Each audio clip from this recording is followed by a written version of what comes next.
Hello friends, welcome to மக்கள் சேவை channel. இன்றைக்கி நம்ம ஒரு சூப்பரான இன்ஃபர்மேஷன் பற்றி தான் பார்க்க போகிறோம். அதாவது ரயில்வே துறையிலேருந்து செக்ஷன் கண்ட்ரோலருக்கான வேலையை வந்து அறிவிச்சிருக்காங்க. இந்த வேலைக்கு எப்படி ஆன்லைன் மூலமாக ஸ்டெப் பை ஸ்டெப்பாக அப்ளை பண்ணுறது, யார் யாரெல்லாம் அப்ளை பண்ணலாம், இதை பற்றின மொத்த இன்ஃபர்மேஷன் தான் இந்த வீடியோ வந்து பார்க்க போகிறோம். இந்த வீடியோ ஸ்கிப் பண்ணாமல் ஃபுல்லாக பாருங்கள். அது மட்டும் அல்ல, இந்த வீடியோ நிறைய பேருக்கு ஷேர் பண்ணுங்கள். வீடியோக்குள்ளே போகிறதுக்கு முன்னாடி வேலை வாய்ப்புக்குன்னு தனியாக நம்ம ஒரு சேனல் வந்து கிரியேட் பண்ணியிருக்கோம். இந்த சேனலில் மாவட்ட வாரியாக வர எல்லா கவர்மெண்ட் ஜாப்ஸுமே ரெகுலராக அப்டேட் வந்து பண்ணிகிட்ருக்கோம். இதுக்கான லிங்க்கை நான் டிஸ்கிரிப்ஷன் வந்து கொடுத்துட்றேன். விருப்பம் இருக்கவங்க இந்த சேனலை நீங்கள் சப்ஸ்கிரைப் வந்து பண்ணி வச்சுக்கோங்க. ஓகே, அதாவது இப்போதைக்கு ரயில்வே துறையிலேருந்து புதிய ஒரு வேலைவாய்ப்புக்கான அறிவிப்பு வந்து வெளியிட்டிருக்காங்க. செக்ஷன் கண்ட்ரோலருக்கான ஒரு வேலைவாய்ப்புங்க. இந்த மாதிரி இந்த ஜாப் பொறுத்த வரைக்கும் அந்த ரயில்வேயை வந்து கண்ட்ரோல் பண்ணுறதுக்கான ஒரு வேலைவாய்ப்பு தான் கொடுத்துருக்காங்க. ஸோ அதை பற்றி ஃபுல் டீட்டெயில்ஸ் பார்க்கலாம். அப்ளை பண்ணுறதுக்கான கடைசி தேதி என்ன அப்படின்னா 14/8/2026. அதுக்குள்ளே அப்ளை பண்ண பாருங்கள். அப்ளை பண்ண சொல்ல மிஸ்டேக் பண்ணிட்டீங்க அப்படின்னா அதை கரெக்ஷன் பண்ணிக்கலாம். 17/8/2026 26/8/2026 கரெக்ஷன் பண்ணிக்கோங்க. செக்ஷன் கண்ட்ரோலருக்கான ஒரு வேக்கன்சி சேலரியை பொறுத்த வரைக்கும் 35,400 வந்து கொடுக்குறாங்க. 20 வயசுலேருந்து 33 வயசுக்குள்ளே இருக்கவங்க அப்ளை பண்ணலாம். டோட்டலாக 119 வேக்கன்சி மட்டும்தான் கொடுத்துருக்காங்க. பட் நல்ல ஒரு ஜாப் ஆப்பர்ச்சுனிட்டி. ஸோ விருப்பம் தகுதியும் இருக்கவங்க தாராளமாக அப்ளை வந்து பண்ண பாருங்கள். இந்த வேலைக்கு இந்தியாவில் இருக்க எல்லாருமே அப்ளை பண்ணலாம். ஏன்னா எல்லா ஆர்ஆர்பிலேருந்துமே வேலையை வந்து அப்டேட் பண்ணியிருக்காங்க. ஸோ அதுக்கப்புறம் ஏஜ் மீட்டை பொறுத்த வரைக்கும் 18 to 33 கொடுத்துருக்காங்க. ஏஜ் ரிலாக்ஸேஷனை பொறுத்த வரைக்கும் SC ST 5 வருஷம் எக்ஸ்ட்ராவாக அப்ளை பண்ணிக்கலாம். OBC 3 வருஷம் எக்ஸ்ட்ராவாக அப்ளை பண்ணிக்கலாங்க. அது எல்லாருக்குமே நார்மலாக அந்த க்ரைட்டீரியா பொருந்தும். ஸோ கல்வி தகுதியை பொறுத்த வரைக்கும் நீங்கள் கிராஜுவேஷன் முடிச்சிருக்கீங்க அப்படின்னாவே போதுமானது, அப்ளை பண்ணிக்கலாம் அப்படின்ன மாரி வந்து சொல்லியிருக்காங்க. So candidate must already have minimum education qualification. So degree முடித்தவங்க அப்ளை பண்ணிக்கலாம்.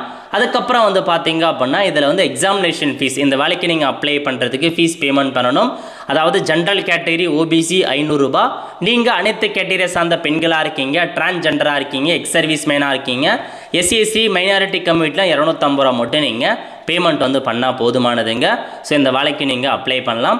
அதுக்கப்புறம் உங்களுக்கு வந்து பார்த்தீங்க அப்படின்னா எக்ஸாமுக்கான ஒரு செலெக்ஷன் ப்ராசஸ் கொடுத்துருக்காங்க பாருங்கள். இந்த வேலையை இப்போ பொறுத்த வரைக்கும் உங்களுக்கு சிங்கிள் எக்ஸாமினேஷன் தான் இருக்க போது. அதை பேஸ் பண்ணி தாங்க உங்களை வந்து செலெக்ஷன்ஸ் வந்து பண்ணுறாங்க. அதனால் ஓரளவுக்கு சிங்கிள் எக்ஸாமினேஷன் அப்படின்னா ஈஸியாக வந்து கிளியர் பண்ணிடலாம். அதுக்கான அப்டேட் பற்றி கொடுத்துருக்காங்க. ஸோ கம்ப்யூட்டர் பேஸ்டு எக்ஸாமினேஷன், அதாவது முதல்ல single stage computer based examination, அதுக்கப்புறம் CBAT, அப்புறம் டாக்குமெண்ட் வெரிஃபிகேஷன், மெடிக்கல் எக்ஸாமினேஷன் வைக்கிறாங்க. கம்ப்யூட்டர் பேஸ்டு எக்ஸாமினேஷன் மொத்தமாக 102 நிமிஷம் 100 கொஷின்ஸ் கேட்குறாங்க. நெகட்டிவ் மதிப்பெண் இருக்குது அப்படின்ற மாதிரி உங்களுக்கு மென்ஷன் பண்ணியிருக்காங்க. அதுக்கான சிலபஸ் என்ன எல்லாமே கொடுத்துருக்காங்க. நோட் பண்ணிவிட்டு ரெஃபர் பண்ணிக்கோங்க. அதுக்கப்புறம் இதை முடித்ததுக்கப்புறம் CBAT அந்த மாதிரி எக்ஸாம் இருக்கும். இதில் வந்து பாருங்கள் மொத்தமாக 100 கொஷின் எக்ஸாம் நடக்க போகுது. மொத்தமாக ஒவ்வொரு கொஷனுக்கும் ஒவ்வொரு மதிப்பெண் அப்படின்ற மாதிரி சொல்லியிருக்காங்க. அதுக்கப்புறம் வந்து பாருங்கள் கம்ப்யூட்டர் பேஸ்டு ஆப்டிடியூட்கான டெஸ்ட் வந்து வைக்கிறாங்க. இங்கிலீஷ் மற்றும் ஹிந்தியில் மட்டும்தான் இருக்க போது. இதை முடிச்சதுக்கப்புறம் டாக்குமெண்ட் வெரிஃபிகேஷன், மெடிக்கல் எக்ஸாமினேஷன்ஸ் எல்லாமே இருக்குது அப்படின்ற மாதிரி சொல்லிட்டாங்க. ஸோ நெக்ஸ்ட் எப்படி அப்ளை பண்ணுறது, அதுக்கான கைட்லைன்ஸ் என்ன எல்லாமே உங்களுக்கு கொடுத்துருக்காங்க. ஸோ செக் பண்ணி பார்த்துட்டு தாராளமாக இந்த ஒரு வேலைக்கு அப்ளை பண்ண பாருங்கள். ஒரே ஒரு பதவி செக்ஷன் கண்ட்ரோலர் அப்படின்ற ஒரு பதவி தான் கொடுத்துருக்காங்க. கல்வி தகுதி கிராஜுவேட், எனி கிராஜுவேட் முடித்தவங்க அப்ளை பண்ணிக்கலாம். அதுக்கப்புறம் ஒவ்வொரு ஆர்ஆர்பி வைஸியாக வேக்கன்சி வந்து கொடுத்துருக்காங்க. ஸோ நம்ம சென்னை ஆர்ஆர்பிக்கும் வேக்கன்சி இருக்குதுங்க. அதனால் சென்னைக்கு பொறுத்த வரைக்கும் இதிலே இருக்க பாருங்கள். மொத்தமாகவே வந்து பார்த்தீங்க அப்படின்னா ஸோ ஜென்ரலுக்கு 2, SCக்கு 3, STக்கு 2, OBCக்கு 2, இந்த மாதிரி ஒரு 10 வேக்கன்சி கிட்ட தான் அறிவிச்சிருக்காங்க. 9 வேக்கன்சி, எக்ஸ் சர்வீஸ் மேன் ஒரு வேக்கன்சி, 10 வேக்கன்சி தான் கொடுத்துருக்காங்க. ஏன்னா மொத்தமாகவே 119 வேக்கன்சி தான். அதனால் கம்மி வேக்கன்சி தான் இருக்கும். ஸோ அதனால் தெரிஞ்சுக்கிட்டு அதுக்கேற்ற மாதிரி அப்ளை வந்து பண்ண பாருங்கள். அப்ளை பண்ணுறதுக்கு இது தாங்க உங்களுக்கான வெப்சைட். இந்த வெப்சைட்குள்ளே வந்துடுங்க.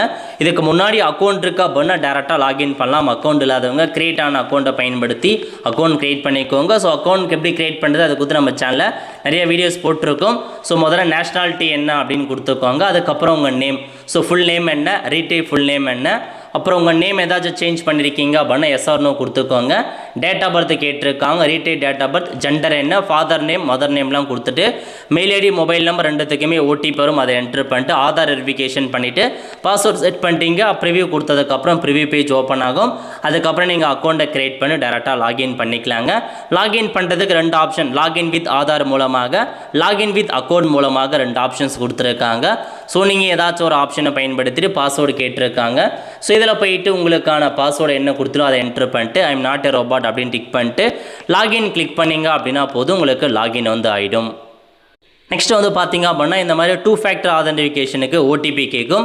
மெயிலுக்கு அல்லது மொபைல் நம்பருக்கு ஏதாச்சும் ஒன்றுத்துக்கு நீங்கள் ஓடிபி சென்ட் பண்ணீங்க அப்படின்னா ஸோ நீங்கள் கொடுத்த அந்த ஆப்ஷனுக்கு ஓடிபி வந்து சென்ட் ஆகும். ஓடிபி என்டர் பண்ணிட்டு லாகின் பண்ணிட்டீங்க அப்படின்னா போதுமானது. இந்த மாதிரி ட்ரேட்லாம் வந்து கேட்பாங்க, அதெல்லாம் நீங்கள் ஃபில் பண்ணலாம், ஸ்கிப் பண்ணி விட்டுக்கலாம். ஸோ இப்போ இதில் வந்து பார்த்தீங்க அப்படின்னா ஆன்லைன் அப்ளிகேஷன் அப்படின்ற ஆப்ஷன் நீங்கள் கிளிக் பண்ணிட்டு இப்போதைக்கு உங்களுக்கு வந்து பாருங்கள் செக்ஷன் கண்ட்ரோலர் லைவில் இருக்குது, அதேமாரி டெக்னிக்கல் கிரேட் 1 லைவில் இருக்குது. ஸோ டெக்னீஷியன் வேலைப்பு எப்படி ஆன்லைன் மூலமாக அப்ளை பண்ணுறது நம்ம சேனலில் போட்டிருக்கோம், அதை பார்த்து அப்ளை பண்ணுங்கள். இப்போதைக்கு செக்ஷன் கண்ட்ரோல் எந்த ஜோன் அப்ளை பண்ண போகிறீங்க நம்ம சென்னையை கிளிக் பண்ணிக்கலாம். கிளிக் பண்ணிட்டு இந்த 2 டேர்ம்ஸ் அண்ட் கண்டிஷனை கிளிக் பண்ணிவிட்டு நெக்ஸ்ட்டு கிளிக் பண்ணிங்க அப்படின்னாவே போதுமானது. இந்த மாதிரி எல்லா இன்ஃபர்மேஷனுமே ஆட்டோமேட்டிக்காக உங்களுக்கு ஃபெச் பண்ணி எடுத்துக்கோங்க. ஏன்னா நீங்கள் இதுக்கு முன்னாடி ரயில்வே எக்ஸாம் அப்ளை பண்ணியிருக்கீங்க அப்படின்னா எல்லாமே ஃபெச் பண்ணி எடுத்துக்கும். ஸோ இப்போ நீங்கள் என்ன ஃபில் பண்ண போகிறீங்க அப்படின்னா மெரிட்டல் ஸ்டேட்டஸ், நீங்கள் மேரிடா அன்மேரிடா அப்படின்ற மாரி உங்களுக்கான ஆப்ஷனை கொடுத்துட்டு நீங்கள் இந்துவா முஸ்லீமா கிறிஸ்டினா அப்படின்ற மாரி மதம் என்னவோ அதை செட் பண்ணுங்கள். உங்கள் மதர் டங் கேட்டிருக்காங்க, உங்கள் மதர் டங் தமிழ்னா தமிழ் கொடுத்துருக்காங்க, வேறு லாங்குவேஜ்னா வேறு லாங்குவேஜை செட் பண்ணிட்டு சாய்ஸ் ஆஃப் எக்ஸாமினேஷன், நீங்கள் எக்ஸாம் எந்த லாங்குவேஜில் எழுத போகிறீங்க, தமிழ்லேயே உங்களுக்கான எக்ஸாமினேஷன் எழுதிக்கலாம், தமிழ்னா தமிழ் கொடுத்துக்கோங்க.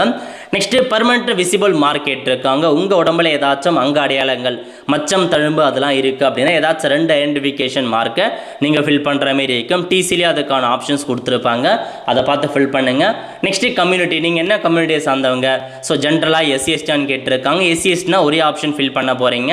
என்ன ஃபில் பண்ண போகிறீங்க அப்படின்னா ஸோ கம்யூனிட்டி சர்டிஃபிகேட் நம்பர் என்ன, ஜாதி சர்டிஃபிகேட் யார் கொடுத்தாங்க, எந்த அதிகாரி கொடுத்தாங்க, ஸோ அதுக்கப்புறம் வந்து பார்த்தீங்க அப்படின்னா எந்த ஸ்டேட்டில் ஜாதி சர்டிஃபிகேட் கொடுத்தாங்க, எந்த டிஸ்ட்ரிக்டில் கொடுத்தாங்க, அதெல்லாமே நீங்கள் வந்து ஃபில் பண்ணுவீங்க.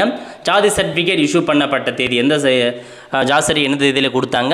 அதுக்கப்புறம் எஸ்சிஎஸ்டிக்கு மட்டும் எக்ஸாம் எழுதுறதுக்கு ட்ரெயின் பாஸ் கொடுக்குறாங்க, அது வேணும் அப்படின்னா எஸ் கொடுத்து உங்கள் நியரஸ்ட் ரயில்வே ஸ்டேஷன் எதுவோ அதை ஃபில் பண்ணிட்டு ஜாதி சர்டிஃபிகேட் அப்லோட் பண்ணுற மாதிரி இருக்கும். எஸ்சிஎஸ்டிக்கும் அதே மாதிரி தான் ஃபில் பண்ண போகிறீங்க. ஒருவேளை நீங்கள் ஓபிசி கேட்டகரியாக இருக்கீங்க, பிசி எம்பிசி டிஎன்சி ஓபிசிக்கு கீழே வருவீங்க, அவங்க ஓபிசி கொடுத்துட்டு ஸோ என்சிலா இல்லை கிரீமி லேயரா அப்படின்னு கேட்டிருப்பாங்க, அதை நீங்கள் வந்து சைட் பண்ணுற மாதிரி இருக்கும். சைட் பண்ணிட்டு மற்ற இன்ஃபர்மேஷன் என்ன கேஸ்ட்டு, ஜாதி சர்டிஃபிகேட் நம்பர் என்ன, எந்த அதிகாரி உங்களுக்கான ஜாதி சர்டிஃபிகேட் கொடுத்தாங்க, எந்த ஸ்டேட்டில் கொடுத்தாங்க, எப்போ கொடுத்தாங்க, அதெல்லாம் ஃபில் பண்ணுற மாதிரி இருக்கும். கண்டிப்பாக ஓபிசி சர்டிஃபிகேட் வாங்கி இருக்கணும், வாங்கியிருந்தால் மட்டும்தான் ஓபிசி கீழே வருவீங்க. இல்லை ஜென்ரலாக இருக்கவங்க அன்ரிசர்வ் கேட்டகரி கொடுத்து நீங்கள் அப்ளை பண்ணிக்கலாம். அன்ரிசர்வ் கொடுக்குறீங்க அப்படின்னா உங்களுக்கு வேக்கன்சி அதாவது வேலைப்பு கிடைக்கிறது கொஞ்சம் சிரமமாக இருக்கும், ஏன்னா எல்லாருமே அன்ரிசர்வ்டில் அப்ளை பண்ணுவாங்க. ஓகே, அதுக்கப்புறம் வந்து பார்த்தீங்க அப்படின்னா அட்ரஸ் கேட்டிருக்காங்க. ஆல்ரெடி அட்ரஸ் நான் ஃபில் பண்ண ஃபெச் ஆகி வந்துருச்சு. ஸோ ஸ்டேட் என்ன, டிஸ்ட்ரிக்ட் என்ன, ஃபுல் அட்ரஸ் பின்கோட்லாம் கொடுத்துருக்கோங்க. கொடுத்துட்டு நெக்ஸ்ட்டு கிளிக் பண்ணிங்க அப்படின்னா அடுத்த பேஜ் ஓப்பன் ஆகும். அடுத்த பேஜும் எல்லா இன்ஃபர்மேஷனுமே ஆட்டோமேட்டிக்காக எனக்கு ஃபெச் ஆகிடுச்சிங்க. நீங்கள் எக்ஸ் சர்வீஸுமே என்ன பண்ணால் எஸ்ஆர் நோ கொடுத்துக்கோங்க. டிஃப்ரெண்ட் ஏபிள் பர்சன் அப்படின்னா எஸ்ஆர் நோ கிளிக் பண்ணிக்கோங்க. ஸ்க்ரேப் வேணும், உங்களால் எக்ஸாம் எழுத முடியல டிஃபிகல்ட்டாக இருக்குது அப்படின்னா ஸ்க்ரேப் வேணும் அப்படின்னா உங்களுக்கு பதிலாக வேற ஒருத்தரை நீங்கள் சொல்ல அவங்க வந்து டிக் பண்ணுவாங்க. அதுக்கு ஸ்க்ரேப் வேணால் எஸ்ஆர் நோ கொடுத்துக்கோங்க. எக்கனாமிக்கல் பேக்வர்ட் கிளாஸாக இருக்கீங்க அப்படின்னா எஸ் கொடுங்க, இல்லை நோ சைட் பண்ணிக்கோங்க. நீங்கள் இந்தியன் ரயில்வேல ஒர்க் பண்ணுறீங்க அப்படின்னா எஸ் கொடுங்க, இல்லை நோ சைட் பண்ணிக்கோங்க. கரெக்டாக என்னமான ஒர்க் பண்ணுறீங்க, சென்ட்ரல் கவர்மெண்ட்டா ஸ்டேட் கவர்மெண்ட்டா, நாட் அப்ளிகேபிள் கொடுத்துக்கலாம். நெக்ஸ்ட் வந்து பாருங்கள் ஆதார் நம்பர் கேட்டிருக்காங்க. அதாவது இப்போ நீங்கள் எக்ஸாம் ஃபீஸுக்கு ஃபீஸ் பேமெண்ட் பண்ணுவீங்க, எக்ஸாம் முடிச்சதுக்கப்புறம் அமௌண்ட்டை ரீஃபண்ட் பண்ணிவிடுவாங்க. ஸோ அதுக்கான ஒரு இந்த ஆப்ஷன்ஸ் உங்களுக்கு வந்து கொடுத்துருக்காங்க. அதுக்கு உங்கள் ஆதார் நம்பரை கொடுத்துட்டு I understand and submit click பண்ணிங்க அப்படின்னா உங்கள் ஆதார் கார்டில் எந்த பேங்க் அக்கௌண்ட் லிங்க் ஆகிருக்கோ அது கீழே ஷோ ஆகிடுச்சு, அது கரெக்டாக செக் பண்ணி பார்த்துக்கோங்க. இல்லை அப்படின்னா சேஞ்ச் அக்கௌண்ட் டீல்ஸ் கொடுத்து அக்கௌண்ட்டை சேஞ்ச் பண்ணிக்கிட்டேன். கண்டிப்பாக பேங்க் அக்கௌண்ட் கூட அந்த ஆதார் கார்டு லிங்க் இருந்தே ஆகணுங்க. ஓகேவான்னு செக் பண்ணி பார்த்துட்டு நெக்ஸ்ட்டு கிளிக் பண்ணிங்க அப்படின்னா அடுத்த கட்டமாக உங்களுக்கான கல்வி தகுதியை வந்து ஆட் பண்ண போகிறீங்க. ஸோ முதல்ல வந்து 10th வந்து ஆட் பண்ணுவீங்க. 10th பொறுத்த வரைக்கும் இதிலே மென்ஷன் ஆகிடுச்சு. ஸோ எஸ்எல்சி மெட்ரிகுலேஷன் கொடுத்துட்டு 10th எந்த ஸ்டேட்டில் படிச்சிங்க, எந்த டிஸ்ட்ரிக்டில் படிச்சிங்க, எந்த போர்டு, ஸ்டேட் போர்டா சிபிஎஸ்சியா மெட்ரிகுலேஷனா அப்படின்னு கொடுத்துட்டு 10th எந்த இயரில் பாஸ் பண்ணீங்க, 10th ரோல் நம்பர் என்ன, 10th சர்டிஃபிகேட் நம்பர் என்ன கிளிக் பண்ணி ஆட் பண்ணிங்க அப்படின்னா ஆட் ஆகிடும். அதுக்கப்புறம் என்ன ஃபில் பண்ண போகிறீங்க அப்படின்னா ஸோ பேச்சுலர் டிகிரி ஆட் பண்ண போகிறீங்க. டிகிரியில் என்னமான சப்ஜெக்ட், பேச்சுலர் டிகிரி சைட் பண்ணிட்டு நேம் ஆஃப் த கோர்ஸ் அதை நீங்கள் வந்து மென்ஷன் பண்ணுற மாரி இருக்கும். என்னமான கோர்ஸ் அப்படின்ற மாதிரி நீங்கள் டிகிரி என்ன படிச்சிங்க, ஸ்டேட் கேட்டிருக்காங்க, எந்த ஸ்டேட்டில் டிகிரி முடிச்சிங்க, அதுக்கப்புறம் எந்த டிஸ்ட்ரிக்டில் டிகிரி முடிச்சிங்க அப்படின்னு கேட்டிருக்காங்க. காலேஜ் நேம் என்ன, எப்போ நீங்கள் டிகிரி முடிச்சிங்க எல்லாத்தையுமே நீங்கள் தான் வந்து ஃபில் பண்ண போகிறீங்க. ஸோ தெளிவாக வந்து ஃபில் பண்ணிக்கோங்க. ஃபில் பண்ணிட்டு எவ்வளோ பர்சன்டேஜ் மதிப்பெண் எடுத்திருக்கீங்க அப்படின்னு கொடுத்துட்டு ஆட் பண்ணிங்க அப்படின்னா இந்த பேஜ் ஆட் ஆகிடும்.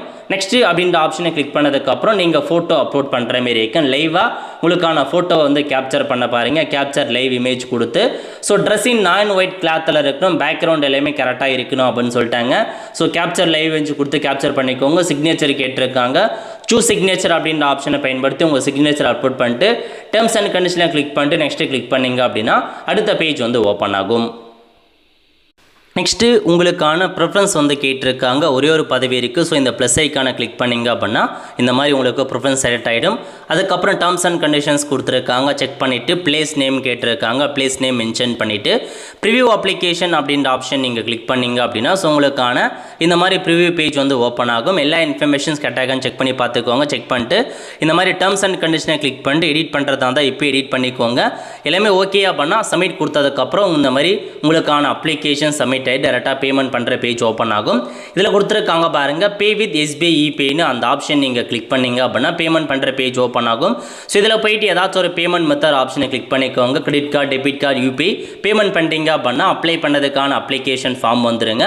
அந்த மாதிரி அப்ளிகேஷன் ஃபார்ம் வந்துட்டாவே நீங்கள் அப்ளை பண்ணுறதா அர்த்தம். இதுக்கப்புறம் உங்களுக்கு வந்து பார்த்தீங்க அப்படின்னா ஒரு 2 to 3 months கழிச்சு உங்களுக்கு வந்து எந்த லொக்கேஷனில் வந்து எக்ஸாம் சென்டர் போட்டிருக்காங்க, அதுக்கப்புறம் அட்மிட் கார்டு ரிலீஸ் பண்ணுவாங்க, எக்ஸாமினேஷன்லாம் அட்டன் பண்ணுற மாரி இருக்குங்க. இந்த மாதிரி தான் இந்த வேலைக்கு நீங்கள் அப்ளை பண்ணுற மாரி இருக்கும். நிறைய பேருக்கு தெரியப்படுத்துங்க. அடுத்த ஒரு நல்ல ரோல் சந்திப்போம். நன்றி, வணக்கம்.